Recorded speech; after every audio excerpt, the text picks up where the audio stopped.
perdona por la pronunciación, porque no es lo mío el francés, de la Oficina Nacional de Forest, que nos van a contar su contribución sobre este tema. Good morning. That's right.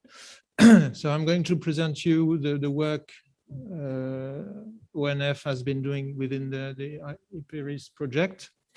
And first of all, just a few words about ONF, because I don't know if everybody is aware of our work. So we belong to a public body which is in charge of public forest management in France. And we're about 8,000 people working within ONF. And we belong to both ministries of agriculture and ecology. So public forests in France represent about 11 million hectares, and a big part of which are overseas. In France mainland, it's about 5 million hectares.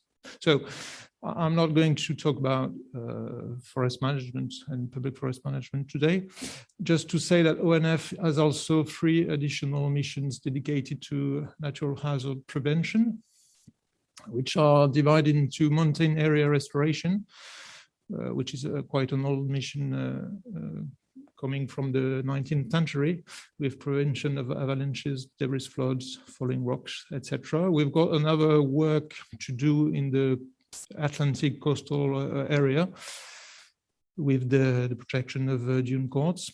And the last mission for hazard prevention is forest fire prevention, and that's the work of our agency, where we work with my colleague Rémy. So within this fire prevention mission, we were interested in fire perimeter mapping. That's an historical task we complete. We've been completing for nearly 50 years now, from the 1970s. And with the availability of Sentinel-2, we've started using images from this satellite in 2016. And we've tried to map 5 perimeters with using the DNBR method. I'm not a scientist, and we've got Rafael and Jose Antonio made a very complete presentation. So ONF is a kind of end user in this project. So just to say, we started to experiment the fire perimeter mapping using satellite in 2016. And we made a couple of validation in different sorts of situation or field situations. And in 2017, we decided to map every fire greater than 50 hectares in the Mediterranean area in the summer season. Meanwhile, we did a first approach as well of the severity of the fire on vegetation. Then the EPyRIS project began, and what we've done within the project is to have a better comprehension of the severity on vegetation and the related indices. So in 2018, we made some plots on the field, and we made some pictures of the different types of situation in order to come up with some sort of classification and thresholds that could be found on the field. So we came up with 3 degrees of severity on our French landscape type of vegetation. But that's the first thing we did. Then in 2019, we had a greater series of fire within the French Sud-Ouest area. And that allowed a more complete work, because in the previous year we had just a few wildfires to work on. So we've been using a field survey, a complete field survey, to check what kind of omission and commissions, as Rafa explained a few minutes ago, we could find on the field. So the main work we've done was to compare our work with another service, which were firefighters using GPS. So a complete different approach of wildfire perimeter mapping, and to compare them on the field directly. So we divided our analysis between border deviations, large surface deviations, etc., fire spotting, etc., as well as processing time, because processing time is very important for us in order to know how long you will have the final perimeter, how long it will take to have the final fire perimeter. So that was quite interesting. And the main thing that satellite can bring is time processing gain. That's very remarkable, even if you've got big burnt areas. And the other thing is to better identify where the fire didn't burn inside the global perimeter, which is not at all made when you got a GPS perimeter, which is only the outline perimeter. On this topic, we also compared different type of works, thanks to Traxatec and to University of Valencia. So you can see on the picture that we worked on the lower severities, which are the main omissions of some indexes. Low severity and low severity, or when the canopy is very high and masks what's gone understory. Commission was another problem, a lower problem. A commission could have been detected when we had retardant drops, for example. That was another thing we learned within the project, and that was clearly identified, and we better learn how to identify problems like retardant drops, and how to have some special field survey to couple with this. In 2020, we've done the same comparison work, but on very smaller size fires, less than 50 hectares.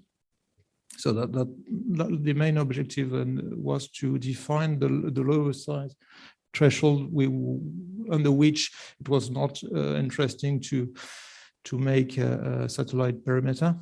And we've been comparing time processing, etc. So that was a smaller work, but it was quite interesting. So at least we came up with some sort of mapping standards for France. So within the project, we came up with the standards of fire mapping for all the French territory, which is use of Sentinel-2 images. With the Sentinel-2A and 2B, we call images every 5 days now. We use a 10-meter resolution, as I said, a national base, and all type of properties, not only public forest, but all type of forests, even private forests. So that's a job we do all year round.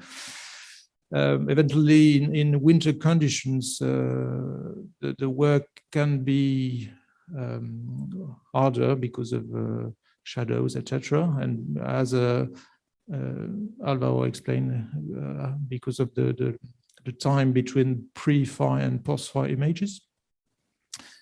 In this national standard, we've got our 3 levels of fire severity, and we edit systematically for all fires of 25 hectares and more, or a series of thematic maps with the outline, the severity, the communities, and the type of stands damaged.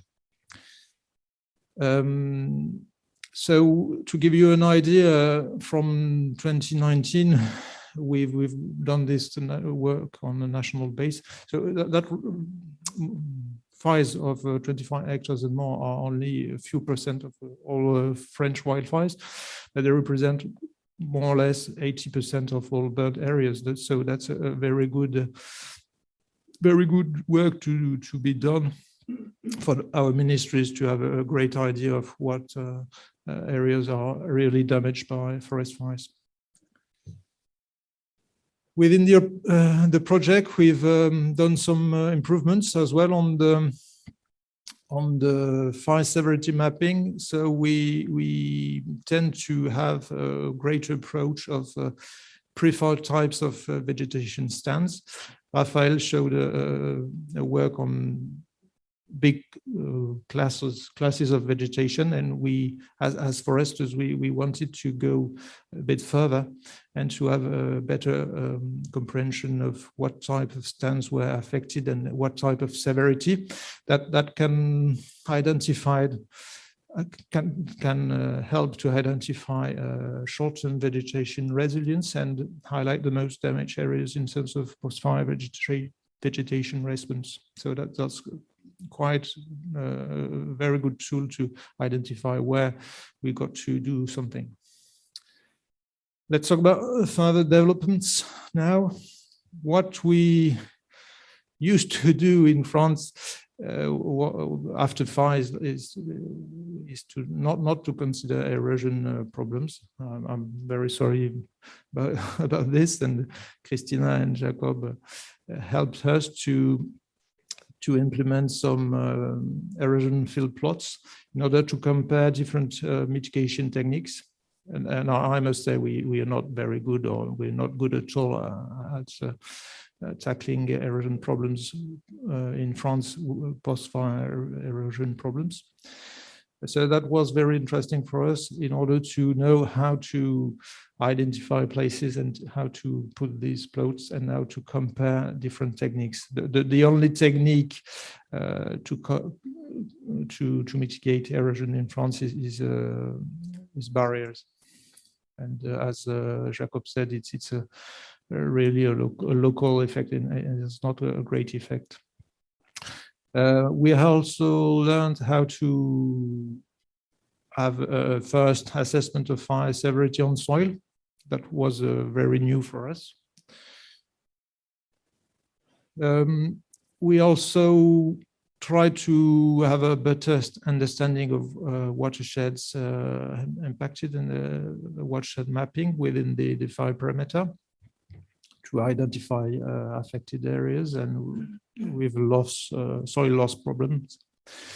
And we've worked also on the classification of VAR thanks to the University of Santiago. That was a great job as well.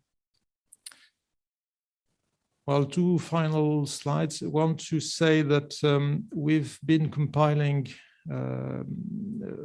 about 40 post-fire studies made in France between 1980 and today, in order to summarize what were the assessment methods and the mitigation works used in terms of tree fall, rock falls, debris flows, mostly.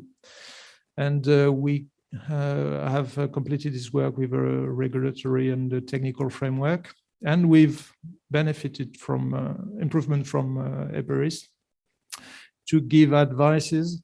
And we've done some tough guidelines to identify risk and to say how the phenomenon could be defined, how it is treated till today, and what can be the mitigation measures.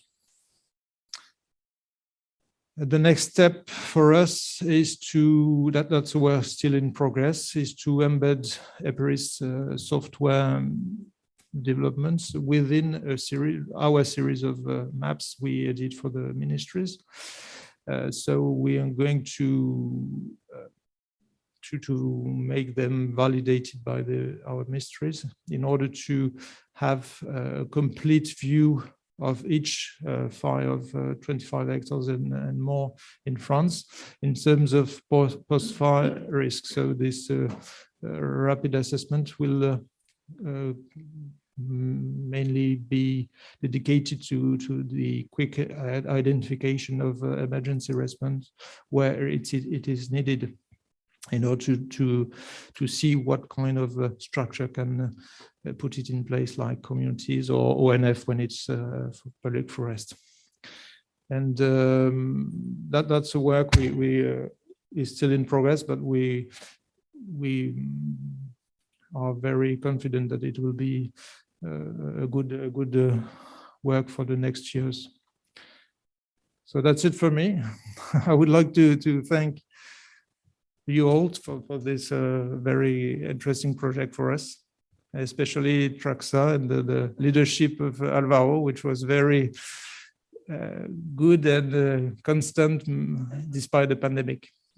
Thanks to you all.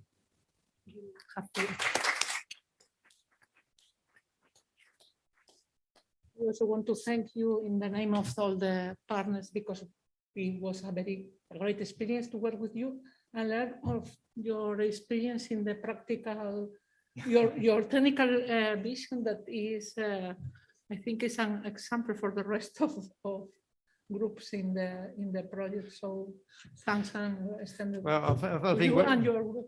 Yeah, the mixture of both scientific knowledge and practical knowledge can be very interesting. Something, yeah, I think it's Thanks a lot. A good example of technical stuff with also the responsibility of management that is not easy many times. So thank you.